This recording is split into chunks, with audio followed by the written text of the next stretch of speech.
Do not chase that man. I don't care if y'all just started talking or if y'all been dating for 3 months, 6 months or something like that and he starts to pull away. But especially if he starts to pull away. Honestly, there is no especially. Don't chase that man.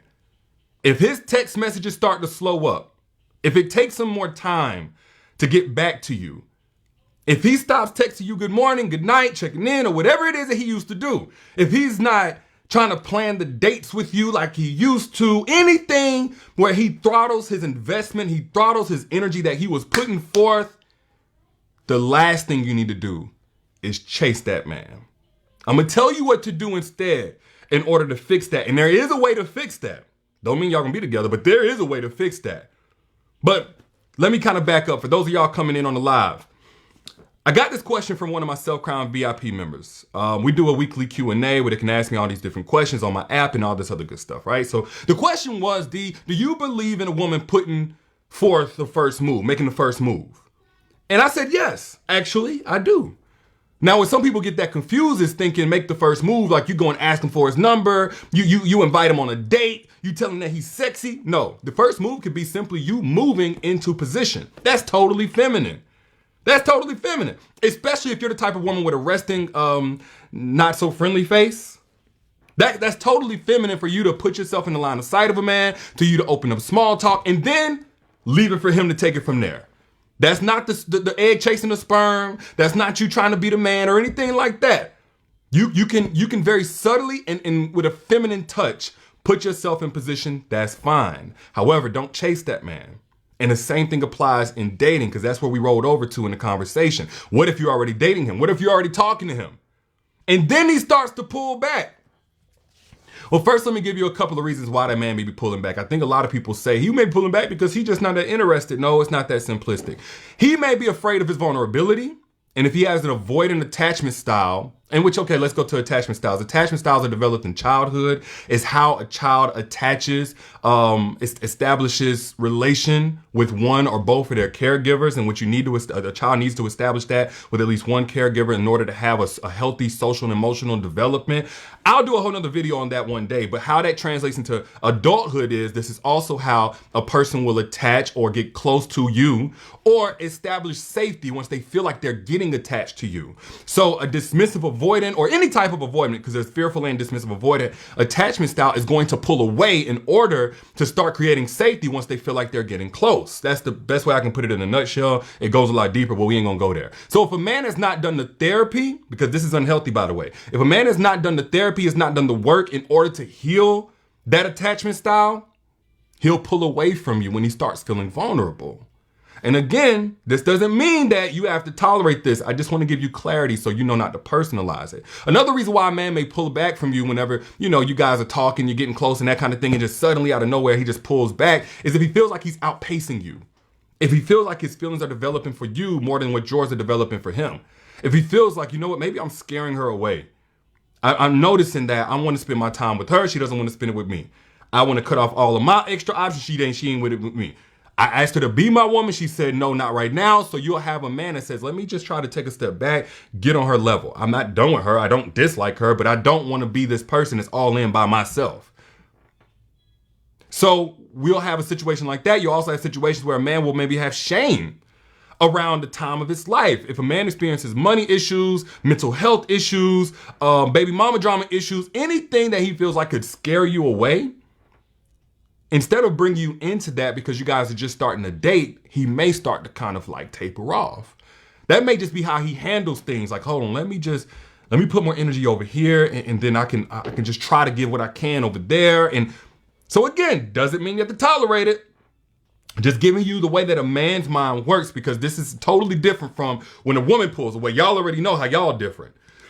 But if a man feels like there's something about what's going on in his life in this season that you're not going to accept, or that could affect the foundation building, or could affect your perception of him and it's too early for that, or if he feels like the boundary is just there where he can't bring you in to this season of his life, he may start to pull back. Another reason why a man may pull back after starting to get close to you is because there is somebody else. And maybe that's okay because y'all are just dating. And maybe like, hey, you know, this other young lady he was dating before you or since you is starting to kind of rev up in his interest. And, you know, he's spending more time around her. Therefore, he can't put as much interest into you or energy into you. So that may be a reason why. And again, that don't mean you have to tolerate it. But the last reason why, and this is what a lot of people would probably conclude, is that man wants to see if you'll chase him. He's thirst checking you. He's pulling back to see if you're going to come running after him. If he was able to effectively love bomb you. And now you over there, you don't know what to do. You all out of sorts. So let me tell you what to do whenever you notice that a man's energy has changed. Everything was good. Y'all was solid. Y'all was cool. You didn't do anything wrong. And then boom, out of nowhere, you're getting a completely different version of him. And this is, granted, he doesn't have any mental disorders or anything like that. Two things you don't do. Let's start there. First off, you do not scold him. Do not scold him. There is a way to assert how you feel, to speak on how you feel, but do not scold. When you bring criticism into it, it's a harsh, it's a critical way of basically begging for him to make you okay prematurely, especially if y'all are just dating. Now, if y'all been together, y'all in a relationship a year in, you have every right to say, you got me messed up, sir. But if y'all are just in the dating phase, the first 30 days, 60 days, maybe 90 days, I don't see why any adult should be dating more than 90 days unless something extenuating is going on. But do not scold him. Do not criticize him. Because if it's a legitimate reason, you're definitely going to push him away here. And if it's not a legitimate reason, you're going to come off desperate. But you're just doing so in a critical way. Another thing that you don't do is chase. So this is especially for my people pleasers. This is especially for those of y'all who don't mind putting in work to reciprocate. You got to be careful with that. There's a very thin line between you putting in work to show your interest and then, yes, you taking over for that man and being the man in a relationship or the dating scenario, you rewarding his bad behavior. Because if he does not articulate or communicate what's going on with him as he pulls back, that's bad behavior. Do not enable bad behavior. I don't care who you're dealing with. That can be a complete stranger. That could be your boss at work, your children, your puppy, your man, don't matter. Do not enable or reward bad behavior. So if he starts to kind of pull back and all that, man, and you get to, oh, I'm going to just give him more sex. I'm going to give him more of my time to waste. I'm going to cook for him, bake for him. I'm going to find a reason to get in his presence. You would definitely send the wrong message to even the right man. And the wrong man, you 100% are going to let him know you're the perfect doormat. I'm going to keep it real with you. You're the perfect doormat. Now, what do? It's a simple formula. What do you do? And this, honestly, this formula works no matter what the situation is. You let, set, and make. If you can remember those three words, you let, you set, and you make. You let him figure out his situation. You let him be. You do not try to intrude, pop up at his job, call him. Do not do that. You let him self-regulate if it's his emotions that's going crazy. You let him sort out whatever's going on. Does that mean that you got to be there whenever he gets back? No. You do not have to be there whenever he gets back, sitting there with your twiddling thumbs. Maybe you are, but maybe you're not, right? But let him be. And if you cannot let that man be, that's an internal thing that you got to deal with.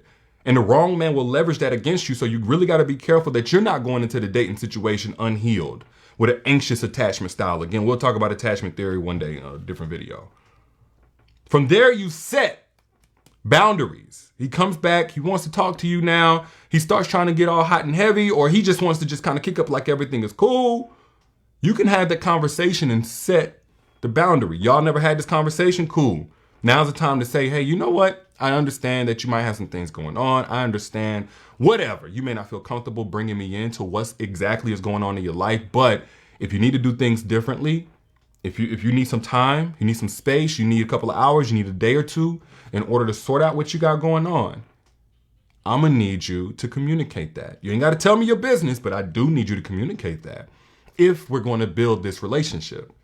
And honestly, I don't think a man should be taking more than 24 hours to get back to you at all. If he does, he's really not that serious.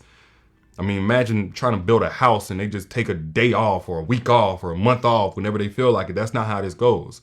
You know, if it's supposed to be a work day, it's a work day. Every day is a work day when you're building that foundation. Nonetheless, you set the boundary. So you let him do him. You do not intrude in a dating situation. Let people do what they want to do so you see what they rather do. He comes back to you and you ain't already moved on. You ain't already lost interest. Set the boundary. And then from there, you make him earn your time going forward. Anytime a man does that, it's not a game to play.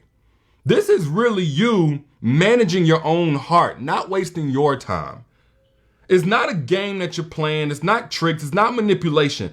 You're simply saying, hey, there's an impact of your decision making, especially in the dating phase. Because if you already got that foundation set and y'all already in a relationship, y'all can kind of fall back on what the first impression was. You know what his normality is, and he kind of pulled back, but y'all a year in. So, you ain't got to do all of that. You know who you're dealing with. But as you're trying to figure out who you're dealing with, he does this stuff. He pulls back. His energy changes.